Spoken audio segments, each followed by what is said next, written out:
Hi friends, ఈ వీడియోలో మనం 2019లో విడుదలైన the gangster the cop the devil అనే కొరియన్ థ్రిల్లర్ మూవీ ఎక్స్ప్లెనేషన్ ని చూడబోతున్నాం. యూజువల్లీ పోలీస్ లో గ్యాంగ్స్టర్స్ ని పట్టుకుంటారు, కానీ అదే ఒక మాస్ అయిన గ్యాంగ్స్టర్ ఇంకా స్మార్ట్ అయిన పోలీస్ వీళ్ళిద్దరూ కలిసి ఓ భయంకరమైన సైకో కిల్లర్ ని పట్టుకోవడానికి ప్రయత్నిస్తే ఎలా ఉంటుందో చూపించేది ఈ సినిమా స్టోరీ లైన్. అందులోనూ ఈ మూవీ 2005లో జరిగిన ఒక ట్రూ స్టోరీని బేస్ చేసి తీశారు. సో ఆలస్యం చేయకుండా ఫుల్ స్టోరీలోకి వెళ్ళిపోదాం. ఓపెన్ చేస్తే ముందు వెళ్తున్న ఒక వ్యక్తి కార్ని ఓ స్ట్రేంజర్ ఫాలో చేస్తూ వెళ్తున్నట్టు చూపిస్తారు. రెండు కార్లు చుట్టూ ఎవరూ లేని ప్లేస్ కి వెళ్ళాక ఈ వెనక ఫాలో అవుతున్న స్ట్రేంజర్ ముందు వెళ్తున్న కార్ని గుద్ది యాక్సిడెంట్ చేస్తాడు. దాంతో బయటకొచ్చిన ఈ వ్యక్తి ఆ స్ట్రేంజర్ ని తిడుతూ కార్ ఇన్సూరెన్స్ క్లెయిమ్ చేయడానికి ఫొటోస్ తీస్తున్నప్పుడు వెనుకున్న ఆ స్ట్రేంజర్ సడన్ గా చేతిలో ఉన్న కత్తితో ఈ వ్యక్తిని పొడిచి కార్లోకి ఈడ్చుకు వెళ్లి అతన్ని అతి కిరాతకంగా చంపేసి అక్కడి నుంచి వెళ్లిపోయినట్టు చూపిస్తారు. కట్ చేస్తే నెక్స్ట్ డే తెల్లవారి ఈ మర్డర్ గురించి పోలీసులకి తెలియనొచ్చి దాన్ని ఇన్వెస్టిగేట్ చేయడానికి వెళ్తున్న జాన్ అనే ఈ ఆఫీసర్ హెవీ ట్రాఫిక్ లో ఇరుక్కుని బాగా టెన్షన్ అవుతుంటాడు. అప్పుడు ఆపోజిట్ లో ఒక గ్యాంబ్లింగ్ హౌస్ ముందు కొంతమంది రౌడీలు సరదాగా నవ్వుతూ ఎంజాయ్ చేయడం చూసి జాన్ ఇంకా ఇరిటేట్ అయి తన ఫ్రస్ట్రేషన్ ని తీర్చుకోవడం కోసం వాళ్ళని తోసుకుంటూ ఆ గ్యాంబ్లింగ్ హౌస్ లోకి వెళ్లి చెకింగ్ అన్న పేరు మీద ప్రాబ్లం చేస్తాడు. దాని వల్ల అక్కడి మేనేజర్ అతనికి లంచం ఇచ్చి పంపించేయాలని ప్రయత్నించడంతో పోలీసులంటే నీకంత చులకనైపోయిందారా అని తిట్టి జాన్ వాళ్ళందరినీ కొడుతూ లోపలికి వెళ్తుంటాడు. అట్ ద సేమ్ టైం మరోవైపు ఈ గ్యాంగ్స్టర్స్ ల లీడర్ ఆ ఊర్లోనే పెద్ద మాఫియా డాన్ అయిన వాల్టర్ ఒక పంచింగ్ బ్యాగ్ తో బాక్సింగ్ చేస్తుంటాడు. అలా కెమెరాని కిందకి దించితే ఫ్లోర్ అంతా రక్తం ఉంటుంది. ఇదెక్కడి నుంచి వచ్చిందనుకుంటున్నప్పుడు పంచింగ్ బ్యాగ్ ఓపెన్ చేస్తారు. లోపల ఒక వ్యక్తి రక్తంలో ఊరిపోయి పడుంటాడు. అక్కడ ఆఫీసర్ జాన్ రైడ్ చేస్తున్న గ్యాంబ్లింగ్ హౌస్ ఇంకెవరితో కాదు, వాల్టర్ ది కాబట్టి అతని అసిస్టెంట్ హ్యూమన్ బాస్ ఆ పోలీసోడు మళ్ళీ ప్రాబ్లం చేస్తున్నాడని ఆ రైడ్ గురించి వాల్టర్ కి ఇన్ఫార్మ్ చేస్తాడు. కోట్ సూట్ వేసుకుని వెనక 20 మంది మనుషులతో స్టైల్ గా బయటకొచ్చిన వాల్టర్ సింపుల్ గా జాన్ హైయర్ అఫీషియల్ కి కాల్ చేసి అక్కడ మీ వాడు మళ్ళీ నా బిజినెస్ ని నాశనం చేస్తుంటే నువ్వేం చేస్తున్నావని అడిగినప్పుడు ఆ ఆఫీసర్ నేను జాన్ ని క్రైమ్ సీన్ కి పంపించాను, వాడు అక్కడేం చేస్తున్నాడో నాకు తెలియదని చెప్తాడు. ప్రతి నెల కరెక్ట్ గా నా దగ్గర టైం కి డబ్బు తీసుకుని దాన్ని నువ్వు మాత్రం నొక్కేస్తే సరిపోదు, కొంచెం నీ కిందున్న వాళ్ళకి కూడా ఇచ్చే వాళ్ళని అదుపులో ఉండమనని వాల్టర్ చెప్పడంతో సరే నేను వాడిని చూసుకుంటాలే అని ఆ ఆఫీసర్ ఫోన్ కట్ చేసి నెక్స్ట్ సెకండ్ జాన్ కి కాల్ చేస్తాడు. నేను నీ సుపీరియర్ నని అసలు నీకు గుర్తుందా లేదా అని అతను స్టార్ట్ చేసిన వెంటనే జాన్ కి ఏం జరుగుంటుందో అర్థమై తెలుసు ఇదో క్రైమ్ సీన్ కి వెళ్తున్నానని కాల్ కట్ చేస్తాడు. జాన్ వెళ్లడానికి ముందే అక్కడికి చాలా మంది రిపోర్టర్స్ ఫారెన్సిక్ ఆఫీసర్స్ వచ్చి ఆ ప్లేస్ ని సరౌండ్ చేస్తుంటారు. అతను కార్ లో బాడీ మొత్తం కత్తిపోట్లతో పడున్న ఆ ముసలైన శవం చూసి ఒక పోలీస్ ని పిలిచి చనిపోయిన అతను ఐడెంటిటీ ఏంటో కనిపెట్టారా అని అడుగుతాడు. దానికి ఆ పోలీస్ లేదని చెప్తాడు. అక్కడ పనిచేస్తున్న ఫారెన్సిక్ ఆఫీసర్ కి జాన్ తో ముందే పరిచయం ఉండడం వల్ల అతని దగ్గర ఈ వ్యక్తి ఫ్యూ అవర్స్ కి ముందే చనిపోయాడు, కాజ్ ఆఫ్ డెత్ ఎక్కువ బ్లడ్ లాస్ లేదా హార్ట్ అటాక్ అయ్యుండొచ్చని వాళ్ళు ఏం కనిపెట్టారో చెప్తుంది. అప్పుడు జాన్ ఆ కార్ వెనక యాక్సిడెంట్ అయిన ఆ మార్క్ ని చూసి డౌట్ వచ్చి తన్ని ఫోటో తీస్తాడు. కట్ చేస్తే ఇటు వాల్టర్ అతని పాత స్నేహితుడు శాంగ్ అనే ఇంకో గ్యాంగ్స్టర్ ని మీట్ అవుతున్నట్టు చూపిస్తారు. రీసెంట్ గానే శాంగ్ వాల్టర్ గ్యాంగ్ నుంచి విడిపోయి సెపరేట్ గా బిజినెస్ స్టార్ట్ చేశాడు. దాని వల్ల ప్రస్తుతం అతని దగ్గర డబ్బు పవర్ కనెక్షన్స్ ఏవీ లేవు. పోతే పోని ఫ్రెండే కదా అని వాల్టర్ అతనికి ఎంత సహాయం చేసినా ఈ శాంగ్ తృప్తి పడకుండా నాకు ఈ ఏరియా ఇవ్వు ఆ ఏరియా ఇవ్వని ఎక్కువ అడ్వాంటేజ్ తీసుకోవాలని చూస్తుంటాడు. దాంతో ఇరిటేట్ అయిన వాల్టర్ దొరికిందాంతో సంతోషపడ్డం నేర్చుకో శాంగ్, అలసిచ్చాను కదా అని ఎక్కువ లైన్ క్రాస్ చేస్తే చంపేస్తానని బెదిరిస్తాడు. అప్పటికీ శాంగ్ ఆగకుండా నవ్వుతూ నువ్వు చెప్తే నేను భయపడిపోతానా అని ఎగతాళి చేసినట్టు మాట్లాడతాడు. అది చూసి వాల్టర్ అసిస్టెంట్ హ్యూమన్ కి కోపం వచ్చి మా బాస్ ఆల్రెడీ నీకు చాలా హెల్ప్ చేసేసాడని చెప్పడంతో శాంగ్ అసిస్టెంట్ టెన్షన్ అయి మధ్యలో మాట్లాడడానికి నువ్వెవరని వీళ్ళిద్దరూ గొడవ పడతారు. వాళ్ళకి ఇక్కడ లీడర్ ఎవరో చూపించాలనుకున్న వాల్టర్ శాంగ్ అసిస్టెంట్ జుత్తు గట్టిగా పట్టుకుని ఇంకో చేతితో అతని పళ్ళు రెండింటిని లాగి బయటకు తీసి వాటిని శాంగ్ వైన్ లో వేసి అతన్ని తాగమంటాడు. వాల్టర్ ని అలా కోపంలో చూసిన శాంగ్ భయపడి నిజంగానే చెప్పినట్టు ఆ వైన్ ఇంకా పళ్ళుని మింగేస్తాడు. కట్ చేస్తే ఇక్కడ పోలీస్ స్టేషన్ లో ఆఫీసర్స్ అందరూ ఉదయం జరిగిన ఆ మర్డర్ గురించి డిస్కస్ చేస్తుంటారు. ఆ చనిపోయిన వ్యక్తికి శత్రువులు ఎవరూ లేరు, కారులో కూడా ఆ కిల్లర్ ఎలాంటి ఎవిడెన్స్ వదలలేదు, అలాగే క్రైమ్ సీన్ లో మనకి విక్టిమ్ పర్స్ దొరకలేదు. సో ఇదొక రాబరీ కేసు అయ్యుండొచ్చు, ఆ యాంగిల్ లో ఇన్వెస్టిగేట్ చేయండి అని వాళ్ళ కేసుని క్లోజ్ చేయాలనుకుంటారు. కానీ జాన్ వాళ్ళని వాళ్ళని ఆపి ఇది నార్మల్ దొంగతనం కోసం జరిగిన మర్డర్ కాదు, ఇప్పటి వరకు ఆ కిల్లర్ ఇలాంటివి 3 హత్యలు చేశాడని వాళ్ళకి వాటి డీటెయిల్స్ చూపిస్తాడు. ఈ మర్డర్స్ అన్నిటిలోనూ ఆ కిల్లర్ ఒకేలాంటి కత్తిని యూస్ చేశాడు. ఇదంతా ఖచ్చితంగా ఒక సీరియల్ కిల్లర్ పని. ఒకవేళ మనం అతన్ని వెంటనే పట్టుకోకపోతే త్వరలోనే ఇంకో మర్డర్ జరుగుతుందని చెప్తాడు. అది విన్న హయ్యర్ అఫీషియల్ ఇలా ఒక కత్తిని బేస్ చేసి ఇవన్నీ సీరియల్ మర్డర్స్ అని చెప్పలేం, దానికి సాలిడ్ ఎవిడెన్స్ కావాలని తిట్టి జాన్ చెప్పింది అస్సలు పట్టించుకోడు. మరోవైపు శాంగ్ తో మీటింగ్ పూర్తయ్యాక బయటకొచ్చిన వాల్టర్ యూమిన్ దగ్గర నేను డ్రింక్ చేయలేదు కాబట్టి నన్ను డ్రాప్ చేయక్కర్లేదు, నువ్వు మన వాళ్ళని తీసుకుని వెళ్ళని చెప్పి ఒంటరిగా అతని కారులో ఇంటికి బయలుదేరతాడు.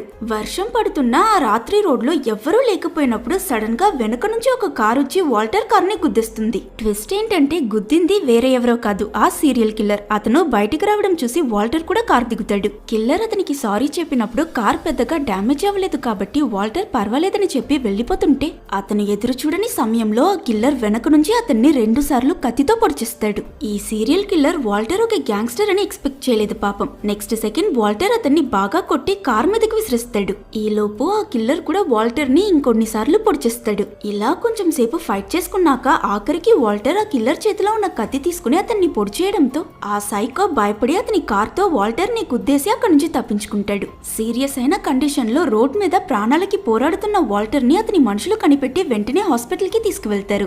అలాగే యూమిన్ వాళ్ళ బాస్ మీద జరిగిన ఈ మర్డర్ అటెంప్ట్ కి శాంగ్ మనుషులే కారణమై ఉంటారని అపార్థం చేసుకుని వీళ్ళ మనుషులతో వెళ్లి అటాక్ చేసి వాళ్ళందరినీ చంపిస్తాడు. ఇంకోవైపు ఈ హంతకుడు కారులో కూర్చుని తనకి తగిలిన కత్తిపోటుకి అతనే స్టిచెస్ వేసుకుని ట్రీట్మెంట్ చేసుకుంటాడు. తరువాత ఫెయిల్ అయిన అతని మర్డర్ అటెంప్ట్ ఫ్రస్ట్రేషన్ ని తీర్చుకోవడం కోసం పక్కనే ఉన్న ఒక ఫామ్ కి వెళ్లి కేజ్ లో ఉన్న కుక్కల్ని చంపుతుంటాడు. అలానే వాటి అరుపులు వినిపించి బయటకొచ్చిన ఆ ఫామ్ ఓనర్ ని కూడా చంపిస్తాడు. కట్ చేస్తే నెక్స్ట్ డే తెల్లవారి హాస్పిటల్లో ఉన్న వాల్టర్ కి మెలకువ వచ్చి అతన్ని అటాక్ చేసింది శాంగ్ మనుషులు కాదని, ఈ పని వేరే ఎవరో చేశారని యూమిన్ దగ్గర చెప్తాడు. ఆ శాంగ్ కి తప్ప మిమ్మల్ని అటాక్ చేయాల్సిన అవసరం ఎవరికుంది బాస్ అని అసిస్టెంట్ అడిగినందుకు, లేదు యూమిన్, వాడు మనలా గ్యాంగ్స్టర్ కాదు, ఆ అటాక్ లో కోపం పగ లాంటి ఎలాంటి పర్పస్ లేదు, జస్ట్ చంపేయాలన్న ఎక్సైట్మెంట్ మాత్రమే కనిపించిందని వాల్టర్ ఆ కిల్లర్ కార్ నంబర్ ఇచ్చి దాన్ని ట్రేస్ చేయమంటాడు. సరిగ్గా అప్పుడు ఆఫీసర్ జాన్ బయట కాపలాకున్న వ్యక్తి ఎంత ఆపడానికి ప్రయత్నించినా పట్టించుకోకుండా లోపలికొస్తాడు. రాత్రి నీపై అటాక్ ఎలా జరిగింది, సస్పెక్ట్ మొహం చూసావా, నీకు తెలిసిన డీటెయిల్స్ అన్ని చెప్తే వాటిని పట్టుకుని నీకు న్యాయం దొరికేలా చేస్తానని కొంచెం వెక్కిరించినట్టు మాట్లాడతాడు. పోలీసుడు సహాయం తీసుకోవడానికి ప్రెస్టీజ్ అడ్డొచ్చి వాల్టర్ బాత్రూమ్ లో కాలు జారి పడ్డం వల్ల ఇలా అయ్యిందని అబద్ధం చెప్పి జాన్ ని పంపించేస్తాడు. జాన్ అక్కడ నుంచి స్ట్రైట్ గా పార్కింగ్ లాట్ కి వెళ్లి నైట్ యాక్సిడెంట్ అయిన వాల్టర్ కార్ ని చెక్ చేసి ఆ స్క్రాచెస్ ని చూసి ఫోటో తీసుకుంటాడు. యాక్చువల్లీ ఇది ఆ సీరియల్ కిల్లర్ పనై ఉండొచ్చని జాన్ కి ముందే డౌట్ వచ్చి ఏవైనా క్లూస్ దొరుకుతాయేమో అని వాల్టర్ ని ఇంట్రోగేట్ చేయడానికి వెళ్ళాడు. బట్ ఎలానో ఈ యాక్సిడెంట్ మార్క్ చూసాక అతని సందేహమే నిజమని కన్ఫర్మ్ చేసుకుంటాడు. ఇక్కడ హాస్పిటల్లో జాన్ వెళ్లిపోయిన కొంచెం సేపు తరువాత శాంగ్ వచ్చి వాల్టర్ ని కలుస్తాడు. ఇప్పటికైనా నిన్ను నా మనుషులు అటాక్ చేయలేదని నీ అసిస్టెంట్ కి తెలిసింది. అవును, ఎవడో ఒక్కడే వచ్చి అటాక్ చేశాడంట, బయట చెప్పుకుంటున్నారు. అయినా ఈ ఊర్లో నీకన్నా పెద్ద తోపు ఎవడూ లేడని అహంకారంతో తిరుగుతూ వచ్చా, ఇప్పుడు ఇలా అయిపోయింది. ఆల్రెడీ నీ పార్ట్నర్స్ చాలా మంది నీతో ఉన్న డీలింగ్స్ అన్నిటిని వెనక్కి తీసుకుంటున్నారంట కదా, ఏం చేస్తావో ఏంటో, నువ్వు కాబట్టి ఇంకా ప్రాణాలతో ఉన్నావు. అదే నేనైతే ఈ పాటికి సిగ్గుకి ఉరేసుకుని చనిపోయి ఉండేవాడినని మండే నిప్పులో పెట్రోల్ పోసి వెళ్ళిపోతాడు. సో దీంతోనే మీకు అర్థమై ఉంటుంది ఇప్పుడు వాల్టర్ ఆ కిల్లర్ ని పట్టుకుని సరైన గుణపాఠం చెప్పకపోతే ఈ మాఫియా వరల్డ్ లో అతనికి అసలు మర్యాదే ఉండదు. అతని ఆపోనెంట్స్ అందరూ వాల్టర్ పవర్ తగ్గిపోయిందనుకుంటారు.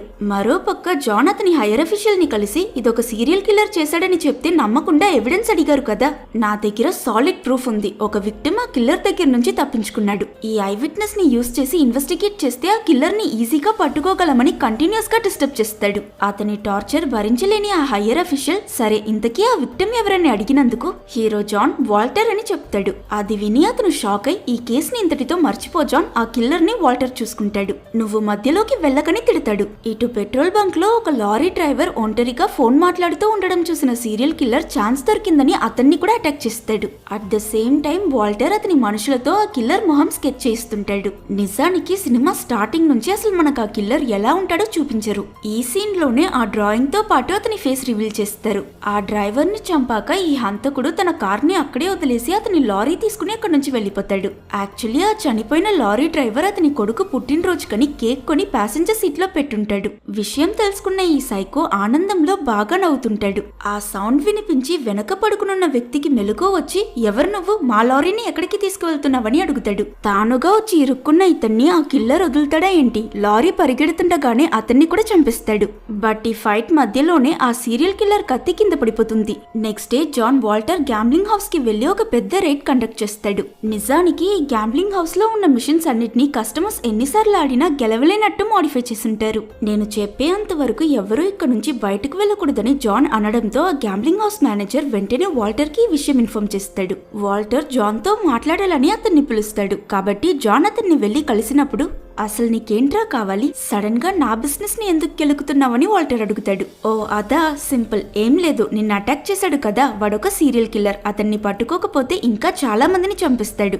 దాన్ని ఆపాలంటే నాకు ఇన్వెస్టిగేషన్ లో నువ్వు సహాయం చేయాలి, లేదా ఈ ఒక్క గ్యాంబ్లింగ్ హౌస్ తో ఆగను, సర్చ్ వారెంట్ తీసుకుని నీ క్యాసినోస్ అన్నిటినీ సీజ్ చేసేస్తానని బెదిరిస్తాడు. ఇతను చెప్పాకే వాల్టర్ కి నిజానికి ఆ అటాకర్ ఒక సీరియల్ కిల్లర్ అన్న విషయం తెలిసింది. అలాగే జాన్ కూడా అతని బిజినెస్ ని స్పాయిల్ చేసి చాలా టార్చర్ చేస్తున్నాడు కాబట్టి అతనితో పార్ట్నర్షిప్ కి ఒప్పుకుంటాడు. ఆ రోజు రాత్రి యూమిన్ వాళ్ళ మనుషులతో కిల్లర్ ని వెతుకుతుండగా రోడ్ సైడ్ లో పడున్న సీరియల్ కిల్లర్ కత్తిని కనిపెట్టేస్తాడు. దాన్ని వాల్టర్ కి చూపించగానే అతను, దీంతోనే వాడు నన్ను అటాక్ చేశాడు, ప్రస్తుతానికి దీన్ని సేఫ్ గా ఉంచుకో, ఈ కత్తితో మనకి పనుందని చెప్తాడు. తరువాత జాన్ ని కలిసి బోన్ చేస్తూ వీళ్ళ పార్ట్నర్షిప్ గురించి డిస్కస్ చేస్తారు. హంతకుడు పెట్రోల్ బంక్ లో వదిలేసి వెళ్లిన ఆ కార్ ని వాల్టర్ కనిపెట్టి తన ప్లేస్ లో సేఫ్ గా దాచిపెట్టున్నాడు. ఇప్పుడు ఇన్వెస్టిగేషన్ కోసం ఆ కార్ కీస్ ని జాన్ కి ఇస్తాడు. అలాగే వాల్టర్ ఫ్యూచర్ లో వీళ్ళ మధ్య ఎలాంటి ప్రాబ్లమ్స్ రాకుండా ఉండడానికి కొన్ని కండిషన్స్ పెడతాడు. అవేంటంటే, ఫస్ట్ ఆఫ్ ఆల్ పోలీసులకి ఆ కిల్లర్ గురించి ఎలాంటి ఇన్ఫర్మేషన్ దొరికినా దాన్ని జాన్ అతనికి చెప్పాలి. అలానే వాల్టర్ కూడా అతను కనిపెట్టిన క్లూస్ ని జాన్ కి ఇస్తాడు. ఇలా ఇద్దరం ఇన్ఫర్మేషన్ ఎక్స్చేంజ్ చేసుకుందాం, ఈ కండిషన్ కి ఒప్పుకుంటే మాత్రమే కలిసి పనిచేస్తారని చెప్పడంతో జాన్ ఓకే చెప్తాడు. అండ్ ఆఖరి కండిషన్ ఏంటంటే, ఒకవేళ ఆ సీరియల్ కిల్లర్ ని ఫస్ట్ పోలీసులు పట్టుకుంటే అప్పుడు జాన్ అతన్ని కోర్ట్ కి తీసుకువెళ్లి లా ప్రకారం పనిష్ చేయొచ్చు. అదేలా ముందు వాల్టర్ మనుషులు ఆ కిల్లర్ ని పట్టుకుంటే అప్పుడు వాడిని వాల్టర్ ఏం చేసినా జాన్ పట్టించుకోకూడదు. దీనికి కూడా ఇద్దరు ఒప్పుకుంటారు. అయినా ఫ్యూచర్ లో జాన్ మాట దాటొచ్చు కాబట్టి సేఫ్టీ కోసం వాల్టర్ వీళ్ళ కాన్వర్సేషన్ మొత్తాన్ని రికార్డ్ చేస్తాడు. దీనివల్ల ఆఫీసర్ జాన్ టెన్షన్ అయినా ఏం చేయడం, వీడు మాత్రమే ఆ కిల్లర్ ని పట్టుకోవడానికి హెల్ప్ చేయగలడు కాబట్టి కోపం కంట్రోల్ చేసుకుంటాడు. తరువాత జాన్ అతని ఫ్రెండ్స్ ఇద్దరు ఆఫీసర్స్ ని కలిసి వాళ్ళకి ఈ కేసు గురించి ఎక్స్ప్లెయిన్ చేసి తనకి సహాయం చేయమని అడుగుతాడు. దాంతో ఆ ఇద్దరు కూడా హైయర్ అఫీషియల్స్ కి తెలియకుండా వీలే సీక్రెట్ గా ఇన్వెస్టిగేట్ చేయడానికి సరే అంటారు. ఇంకో పక్క వాల్టర్ అతని కింద పనిచేసే మనుషులందరినీ అసెంబుల్ చేసి ఆ కిల్లర్ ని వెతకమంటాడు. ఆ రోజు రాత్రి యూబిన్ వాల్టర్ చెప్పినట్టు శాంగ్ ఇంట్లోకి దూరి నిద్రపోతున్న అతన్ని వీళ్ళకి దొరికిన ఆ హంతకుడు కత్తితో చంపేసి వెళ్లిపోతాడు. నెక్స్ట్ డే క్రైమ్ సీన్ లో యూబిన్ వదిలేసి వెళ్లిన ఆ కత్తిని కనిపెట్టిన పోలీసులు అందులో ఇంతకు ముందు హత్య చేయబడ్డ విక్టిమ్స్ రక్తం ఉండడం కనిపెట్టి శాంగ్ ని కూడా సీరియల్ కిల్లరే మర్డర్ చేశాడని అనుకుంటారు. అందులోనూ శాంగ్ ఒక మాఫియా లీడర్ కాబట్టి అతని మర్డర్ వల్ల సిటీలో గ్యాంగ్ వార్స్ జరగొచ్చని పోలీస్ ఫుల్ గా అలర్ట్ అవుతారు. అది మాత్రం కాదు, ఇప్పుడు ఈ వెపన్ ఎవిడెన్స్ తో జాన్ చెప్పినట్టు ఇన్ని రోజులుగా జరుగుతున్న ఈ మర్డర్స్ అన్నిటినీ ఒక సీరియల్ కిల్లరే చేస్తున్నాడని పోలీసులకి తెలుస్తుంది. కానీ జాన్ స్టేషన్ నుంచి స్ట్రైట్ గా వాల్టర్ ఇంటికి వెళ్లి అతన్ని బాగా కొడతాడు. వాల్టర్ ఊరుకుంటాడా, జాన్ తో ఫైట్ చేస్తాడు. ఇలా వీళ్ళిద్దరూ కొంచెం సేపు కొట్టుకున్నాక హీరో జాన్ అతని దగ్గర, నీ శత్రువుని చంపడానికి ఆ కిల్లర్ కత్తిని ఎందుకు యూస్ చేసావు, ఇదొక రకంగా మన పార్ట్నర్షిప్ లో నువ్వు నాకు చేసే ద్రోహం అని చెప్తాడు. దానికి వాల్టర్, ఓ ఏదో నువ్వు గొప్ప మంచివాడిలా బిల్డప్ ఇవ్వకు, ఈ కేసు క్లోజ్ అయ్యాక క్యాసినో ఫ్రాడ్ కని నన్ను అరెస్ట్ చేయాలనుకుంటున్నావు కదా, దొంగ పోలీస్ మధ్య పార్ట్నర్షిప్ అంటే ఇలానే ఉంటుంది, లైట్ తీసుకొని అంటాడు. కట్ చేస్తే నెక్స్ట్ డే ఈ సీరియల్ కిల్లర్ ని పోలీసులు పట్టుకోలేరని ఆ కేసుని ఇన్వెస్టిగేట్ చేయడానికి గవర్నమెంట్ సిబిఐ వాళ్ళని పంపిస్తారు.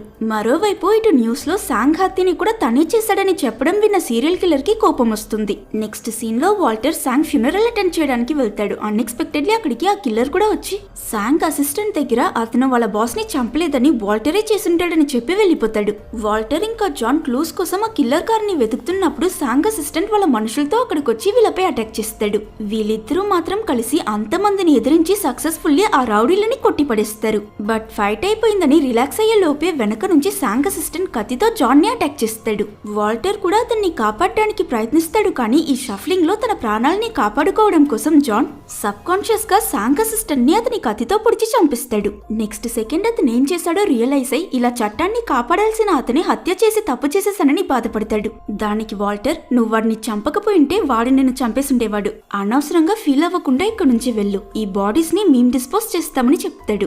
అక్కడ నుంచి జాన్ స్టేషన్ కి వెళ్లి అతని హైయర్ అఫీషియల్ ని కలిసి నేను చెప్పినప్పుడే వీటిని సీరియల్ కిల్లింగ్స్ అని ఇన్వెస్టిగేట్ చేస్తుంటే ఈ పాటికి ఆ కిల్లర్ ని పట్టుకునుండే వాళ్ళమని గొడవ పడతాడు. అయ్యిందేదో అయిపోయింది. ఇక ఈ కేసుని సిబిఐ వాళ్ళు చూసుకుంటారు. ఊరికే వదిలితే నువ్వు మళ్ళీ ఆ కేసులో తలదూరుస్తావు. కాబట్టి ఇదో మనకొక కొత్త కిడ్నాపింగ్ కేసు వచ్చింది. వెళ్లి దాన్ని ఇన్వెస్టిగేట్ చేయని పంపిస్తాడు. ఈ కేసు ఏంటంటే నిన్న రాత్రి ఇంటికి తిరిగి వెళ్తున్న వ్యక్తిని కిడ్నాప్ చేసి డబ్బు కోసం వాళ్ళ ఫ్యామిలీ మెంబర్స్ కి ఫోన్ చేశాడు. కాబట్టి ఆ కిడ్నాప్ అయిన వ్యక్తి వైఫ్ అడిగినట్టే బ్యాగ్ లో డబ్బు తీసుకువెళ్లి కిడ్నాపర్ చెప్పిన షాప్ ఓనర్ కి ఇస్తుంది. దీన్ని జాన్ ఇంకా మిగతా పోలీసులు ఆ ఏరియాలో దాగుని గమనిస్తుంటారు. ఆ బ్యాగ్ తీసుకోవడానికి కిడ్నాపర్ రాగానే అతన్ని పట్టుకోవాలన్నది వీళ్ళ ప్లాన్. కానీ వీళ్ళెవ్వరికీ తెలియని విషయం ఏంటంటే ఈ కిడ్నాప్ చేసింది కూడా ఇంకెవరో కాదు, ఆ సీరియల్ కిల్లరే. వీళ్ళలానే అతను కూడా ఆపోజిట్ బిల్డింగ్ మీద నుంచి ఆ షాప్ ని గమనిస్తుంటాడు. అక్కడ ఎవరో దాగునుండడం గమనించిన జాన్ వెంటనే ఆ విషయం మిగతా వాళ్ళకి ఇన్ఫార్మ్ చేసి ఆ కిడ్నాపర్ అదే ఆ కిల్లర్ ని చేస్తాడు. బట్ చాలా దూరం పరిగెట్టాక ఎలాగో ఆ కిల్లర్ వీళ్ళ కళ్ళు కప్పి ఎస్కేప్ అయిపోతాడు. మొత్తం అతని ట్రేసెస్ ని మిస్ చేసుకుని జాన్ వేరే దారి లేక తిరిగి మళ్ళీ ఆ షాప్ కి వెళ్లి ఓనర్ దగ్గర ఆ బ్యాగ్ ఎవరు తీసుకున్నారు, అతని ఫేస్ చూసారా అని అడుగుతాడు. దానికి ఆమె నాకు తెలియదు సార్, ఒకరొచ్చి బ్యాగ్ ఇస్తారు, తీసుకుంటే 20 రూపాయలు ఇస్తానని చెప్పాడు కాబట్టి తీసుకున్నానని అంటుంది. సరే అతని ఇక్కడ ఏదైనా తినడం కానీ తాగడం కానీ చేశాడా అని అడిగినందుకు అవును ఒక డ్రింక్ తాగాడని ఆ ఓనర్ చెప్తుంది. దాంతో వీళ్ళు ఆ బాటిల్ మాకు ఇవ్వండి అని అడుగుతారు. కానీ వీళ్ళ దురదృష్టం ఈ షాప్ వాళ్ళ బాటిల్స్ అన్నిటినీ చల్లేసుంటారు. జాన్ ఇంకా అతని ఫ్రెండ్స్ అవన్నిటినీ వెతికి ఆఖరికి వీళ్ళకి కావలసిన ఆ బాటిల్ కనిపెట్టి ఆ ఫారెన్సిక్ ఆఫీసర్ సహాయంతో దాని మీదున్న ఫింగర్ ప్రింట్స్ చెక్ చేస్తారు. వాటి సహాయంతో కిడ్నాపర్ అడ్రస్ కనిపెట్టి జాన్ అతని ఇంటికి వెళ్తాడు. అన్సర్ప్రైజింగ్లీ ఆ ఇంట్లో చాలా రోజుల నుంచి ఎవరూ ఉండట్లేదు. బుల్లెట్ దెబ్బ, కత్తిపోటని ఎలాంటి సీరియస్ ఇంజరీస్ కైనా ట్రీట్మెంట్ చేసుకోవడానికి బుక్స్, ఇంకా చేతిలో ఫింగర్ ప్రింట్స్ ఉండకూడదని వాటిని ఎరేస్ చేయడానికి రకరకాల యాసెట్స్, అలానే ఆ సీరియల్ కిల్లర్ ఫోటో కూడా అక్కడ ఉంటుంది. దాంతో క్లూ దొరికిందని జాన్ వెంటనే వాల్టర్ కి కాల్ చేస్తాడు. అట్ ద సేమ్ టైం ఇటు వాల్టర్ గ్యాంగ్స్టర్స్ మీటింగ్ లో ఉంటాడు. ఇక్కడ అందరూ వాల్టర్ మీద జరిగిన అటాక్ కి కారణమైన వాడిని అతను ఇంకా పట్టుకోలేదని హేళనం చేసి మాట్లాడుతుంటారు. దాంతో వాల్టర్ కి కోపం వచ్చి ఎక్కువగా మాట్లాడిన ఒక అతన్ని కొట్టేస్తాడు. సరిగ్గా అప్పుడే జాన్ ఫోన్ చేసి ఆ హంతకుడు కిడ్నాపింగ్ కేసులో డబ్బు డిమాండ్ చేసి ఫోన్ చేశాడు కదా, ఆ రికార్డింగ్ ప్లే చేసి బాగా విను వాల్టర్, ఇదే ఆ సైకో కిల్లర్ వాయిస్ అని అడుగుతాడు. అవును ఇది ఖచ్చితంగా వాడి వాయిసే, ఏమైందని వాల్టర్ అడుగుతాడు. దాంతో ఎక్సైట్ అయిన ఆఫీసర్ జాన్ ఆ కిల్లర్ పేరు అడ్రస్ అన్ని దొరికాయి, త్వరగా రా అని అంటాడు. అది విన్న వాల్టర్ ఆఖరికి వాడు దొరికాడని బాగా నవ్వుతాడు. సో ఇద్దరు వాల్టర్ మనుషులకి ఆ హంతకుడి ఫోటో, వాడి ఇన్ఫర్మేషన్ లాస్ట్ గా సిటీలో ఎక్కడ కనిపించాడని మొత్తం చెప్పి వాడి కోసం సిటీ అంతా వెతకమంటారు. అక్కడ నుంచి కొన్ని రోజులకి వీళ్ళు జాన్ ఇంకా అతని ఫ్రెండ్స్ అని అందరూ చాలా సీరియస్ గా ఆ కిల్లర్ కోసం సెర్చ్ చేస్తారు. కానీ అతని జాడ కూడా కనిపించదు. ఒక రోజు వాల్టర్ బస్ స్టాండ్ లో జాన్ కోసం వెయిట్ చేస్తున్నప్పుడు పక్కనే ఒక హై స్కూల్ స్టూడెంట్ వర్షంలో తడవడం చూసి అతని కొడుకు తనకిస్తాడు. సరిగ్గా అదే టైంకి అక్కడికి వచ్చిన జాన్ అది చూసి నువ్వింత మంచి వాడివా అని సరదాగా ఆట పట్టిస్తాడు. అక్కడికి బస్ రావడంతో ఆ అమ్మాయి బస్ ఎక్కి వెళ్లిపోతుంది. కానీ వీళ్ళకి తెలియని విషయం ఏంటంటే అదే బస్ లోనే ఆ సీరియల్ కిల్లర్ కూడా ఉంటాడు. ఆ రోజు రాత్రి వీళ్ళ గ్యాంగ్ లో అందరూ కలిసి డిన్నర్ చేస్తారు. యాక్చువల్లీ ఆ కిల్లర్ ని వెతికే ఈ ప్రాసెస్ లో వాల్టర్, అతని అసిస్టెంట్ యూబిన్, జాన్ ఇంకా తన ఇద్దరు పోలీస్ ఫ్రెండ్స్ వీళ్ళందరికీ మధ్య ఎంతో కొంత ఫ్రెండ్షిప్ మొదలవుతుంది. అక్కడ జాలీగా మాట్లాడుతూ అందరూ ఎంజాయ్ చేస్తున్నప్పుడు టీవీలో ఆ సీరియల్ కిల్లర్ ఇంకో మర్డర్ చేశాడని చెప్తారు. క్రైమ్ సీన్ లో వాల్టర్ గొడుగుండడం చూసి వీళ్ళు బస్ స్టాండ్ లో కలిసిన ఆ అమ్మాయి చనిపోయిందని తెలుసుకుని వీళ్ళు చాలా బాధపడతారు. పర్టికులర్ గా వాల్టర్ బాగా ఎమోషనల్ అయి ఆ హంతకుడికి నరకం చూపించాలని నిర్ణయించుకుంటాడు. అదే కోపంతో కొంచెం కూడా ఆలస్యం చేయకుండా ఆ మర్డర్ ఎక్కడ జరిగిందో ఆ ఏరియాలో కిల్లర్ ని వెతకడం మొదలు పెడతారు. ఇలా చాలా సేపటి నుంచి వెతుకుతున్న వీళ్ళకి ఒక ప్లేస్ లో ఆ సీరియల్ కిల్లర్ కనిపించడంతో జాన్ తన కారులోను, వాల్టర్ ఇంకా యూబిన్ వాళ్ళ కారులోనూ అతన్ని చేస్తారు. వీళ్ళ 2 కార్స్ ని ఉపయోగించి ఆ కిల్లర్ కార్ ని సరౌండ్ చేసి అతన్ని పట్టుకోవడానికి ప్రయత్నిస్తారు. కానీ కుదరదు. ఇలా చాలా సేపు జరిగిన ఈ చేసింగ్ లో ఎన్నో ప్రయత్నాల తరువాత ఆఖరికి వీళ్ళ 3 కార్లు ఒకటితో ఒకటి గుద్దుకుంటాయి. బట్ అన్ఎక్స్పెక్టెడ్లీ ఈ యాక్సిడెంట్ వల్ల కొంచెం టైం దొరకగానే ఆ కిల్లర్ సీన్ నుంచి తప్పించుకుంటాడు. సో జాన్, వాల్టర్ ఇంకా యూబిన్ ముగ్గురు వేరే వేరే డైరెక్షన్ లో వెళ్లి అతన్ని వెతుకుతారు. అప్పుడు యూబిన్ ఆ సైకోని చూసి అతన్ని ఫాలో చేస్తూ వెళ్తాడు. బట్ ఆ కిల్లర్ కరెక్ట్ టైం చూసుకుని అతను దాచిపెట్టి దాచిపెట్టున్న కత్తి తీసి యూబిన్ పై దాడి చేసి అతన్ని తన విక్టిమ్స్ ని చంపినట్టు చాలాసార్లు పొడిచి పారిపోతాడు. కొంచెం సేపట్లో అక్కడికొచ్చిన వాల్టర్ చనిపోయే స్థితిలో ఉన్న యూబిన్ ని చూసి బాగా టెన్షన్ అవుతాడు. అప్పుడు యూబిన్ ఆ కిల్లర్ ఏ దారిలో వెళ్లాడో చూపించి ఎట్టి పరిస్థితుల్లోనూ అతన్ని వదలొద్దని చెప్పి చనిపోతాడు. మరోవైపు ఆ సీరియల్ కిల్లర్ అక్కడున్న ఒక క్లబ్ లోకి వెళ్లి లోపల ఓ రూమ్ లో దాగుని వాల్టర్ వస్తే అతన్ని చంపడానికి కత్తి పట్టుకుని రెడీగా ఉంటాడు. కొన్ని సెకండ్స్ లో క్లబ్ కి వచ్చిన వాల్టర్ అక్కడ ఒక రూమ్ మాత్రం చాలా నిశ్శబ్దంగా ఉండడం చూసి అందులోనే ఆ కిల్లర్ ఉంటాడని కరెక్ట్ గా గెస్ చేసి ఒక్కసారిగా ఆ డోర్ బద్దలు కొట్టుకుని ఆ కిల్లర్ ని డోర్ కిందే కదలనివ్వకుండా పట్టి బాగా కొడతాడు. ఇక అతను తప్పించుకునే ఛాన్సే లేదు కాబట్టి వాల్టర్ ఆ కిల్లర్ ని తన ప్లేస్ కి తీసుకువెళ్లి అతను ఇంతవరకు చేసిన తప్పులన్నిటికీ కలిపి అందులోనూ ఆ అమ్మాయి ఇంకా యూబిన్ ని చంపినందుకు ఆ హంతకుడి ఫేస్ పచ్చడి చేస్తుంటాడు. కానీ ఆ సైకోగాడు ఎంత దెబ్బలు కాసినా తనకి నొప్పే లేనట్టు వాల్టర్ ని చూసి నవ్వుతాడు కాబట్టి వాల్టర్ కి ఇంకా కోపం వచ్చి అతన్ని టార్చర్ చేయాలనుకుంటాడు. కానీ హఠాత్తుగా వాళ్ళున్న ప్లేస్ గోడలని ఎరగొట్టుకొచ్చిన ఒక కార్ వాల్టర్ ని గుద్ది ఆ సీరియల్ కిల్లర్ ని కాపాడుతాడు. వీడెవడో విల్లన్ మనిషి అయ్యుంటాడని చూస్తే ఇక్కడే ట్విస్ట్. వచ్చింది వేరే ఎవరో కాదు, జాన్. అతను వాల్టర్ తో చేసిన డీల్ ప్రకారం వాల్టర్ కిల్లర్ ని పట్టుకున్నాడు కాబట్టి జాన్ ఇందులో ఇన్వాల్వ్ అయి ఉండకూడదు. కానీ అతను దాన్ని బ్రేక్ చేసి ఆ కిల్లర్ ని అరెస్ట్ చేసి పోలీస్ స్టేషన్ కి తీసుకువెళ్తాడు. దాంతో హంతకుడు దొరికాడన్న విషయం న్యూస్ ద్వారా అందరికీ తెలిసిపోతుంది. అది మాత్రం కాదు, జాన్ వాల్టర్ గ్యాంబ్లింగ్ హౌసెస్ అన్నిటినీ సీజ్ చేసి అతని మనుషులందరినీ అరెస్ట్ చేస్తాడు. కాబట్టి వాల్టర్ పోలీసులకి దొరకకుండా వేరే ప్లేస్ కి వెళ్లి దాగుంటాడు. ఈ సీరియల్ కిల్లర్ ని కోర్టులో సబ్మిట్ చేసే డే వస్తుంది. వీళ్ళ దగ్గరున్న ఒకే ఎవిడెన్స్ ఆ మర్డర్ కి యూస్ చేసిన కత్తి, అందులో ఉన్న ఫింగర్ ప్రింట్స్. కానీ ఈ కిల్లర్ యాసిడ్ తో తన ఫింగర్ ప్రింట్స్ ని అరెస్ట్ చేసేసాడు కాబట్టి అతని లాయర్ ఈ మర్డర్స్ కి తన క్లయింట్ కి ఎలాంటి సంబంధం లేదని అతను ఇన్నసెంట్ అని కోర్టులో చెప్తాడు. అంతే. ఇక ఈ కిల్లర్ ని వదిలేస్తారన్న సమయంలో ఎవరో ఎక్స్పెక్ట్ చేయనట్టు వాల్టర్ అక్కడికి వస్తాడు. అతన్ని చూసి జాన్ నవ్వుతాడు. అప్పుడు మనకు ఒక ఫ్లాష్ బ్యాక్ చూపిస్తారు. నిన్న రాత్రి జాన్ వాల్టర్ ని వెళ్లి కలిశాడు. అతన్ని చూసిన వాల్టర్ జాన్ ని బాగా కొడుతున్నప్పుడు రేపు కోర్టులో ఎవిడెన్స్ లేదని ఆ కిల్లర్ ని రిలీజ్ చేస్తే మనమిద్దరం ఓడిపోతాం. వాడికి శిక్ష పడాలంటే నువ్వు వచ్చి కోర్టులో వాడే కిల్లర్ అని సాక్ష్యం చెప్పాలి వాల్టర్. నీపై వాడు అటాక్ చేసినప్పుడు నువ్వు అతని ఫేస్ చూసావు. ఇది సాలిడ్ ఎవిడెన్స్ ప్లీజ్ అని చాలా బతిమల్లి ఎలాగో అతన్ని ఒప్పిస్తాడు. ఇక్కడ వాల్టర్ సాక్ష్యం చెప్పిన ఆపోజిట్ లాయర్ అతను ఒక వాంటెడ్ క్రిమినల్ అని అతను చెప్పేది ఎలా నమ్మడమని వాదిస్తాడు. అందుకని వాల్టర్ తన షర్ట్ తీసి ఆ రోజు నైట్ అతనికి కిల్లర్ కి మధ్య జరిగిన ఫైట్ ఎక్స్ప్లెయిన్ చేసి తన గాయాలని చూపిస్తాడు. అలాగే ఆ కిల్లర్ ని అతని కత్తితో గుండె మీద పొడిచానని అతని శరీరంలో ఆ గాయం ఉంటుందని చెప్తాడు. అతను చెప్పినట్టే ఆ వ్యక్తి శరీరం మీద గాయం ఉంటుంది కాబట్టి అతనే ఆ కిల్లర్ అని కోర్టు అతనికి మరణశిక్ష విధిస్తుంది. కానీ ఇప్పటికీ పోలీసులు అతన్ని తీసుకువెళ్తున్న ఆ కిల్లర్ వాల్టర్ ని చూసి నవ్వుతాడు. అలాగే వాంటెడ్ క్రిమినల్ కాబట్టి వాల్టర్ కూడా వాళ్ళకి లొంగిపోతాడు. కట్ చేస్తే ఇంత పెద్ద కేసుని సాల్వ్ చేసినందుకు జాన్ ఇంకా అతని ఇద్దరు ఫ్రెండ్స్ కి ప్రమోషన్ ఇచ్చినట్టు చూపిస్తారు. ఇంకోవైపు వాల్టర్ ని ఒక జైల్ కి తీసుకువెళ్తారు. అక్కడే అరెస్ట్ అయిన అతని మనుషులందరూ ఉంటారు. అది మాత్రం కాదు, ఈ సీరియల్ కిల్లర్ కూడా అదే జైల్లోనే ఉన్నాడు. ఇక్కడ మనకి ఇంకో ఫ్లాష్ బ్యాక్ చూపిస్తారు. వాల్టర్ కోర్టులో సాక్ష్యం చెప్పడానికి జాన్ దగ్గర ఒక కండిషన్ పెడతాడు. అదేంటంటే అతన్ని ఆ సీరియల్ కిల్లర్ ఏ జైల్ కి వెళ్తాడో అదే జైల్ కి పంపించాలి. ఈ కండిషన్ కి జాన్ కూడా ఒప్పుకున్నాడు. ఇప్పుడు ప్రెసెంట్ లో వాల్టర్ ని చూసిన ఆ కిల్లర్ బాగా షాక్ అయిపోతాడు. ఇక నిన్ను ఉరి తీసేంత వరకు రోజు నిన్ను టార్చర్ చేస్తానురా అన్నట్టు వాల్టర్ బాగా నవ్వుతాడు. అండ్ ఇంతటితో ఈ మూవీ ఎండ్ అయిపోయింది. ఒకవేళ మీకు ఈ వీడియో నచ్చితే లైక్ చేసి మన ఛానల్ ని సబ్స్క్రైబ్ చేసుకోవడం మర్చిపోకండి.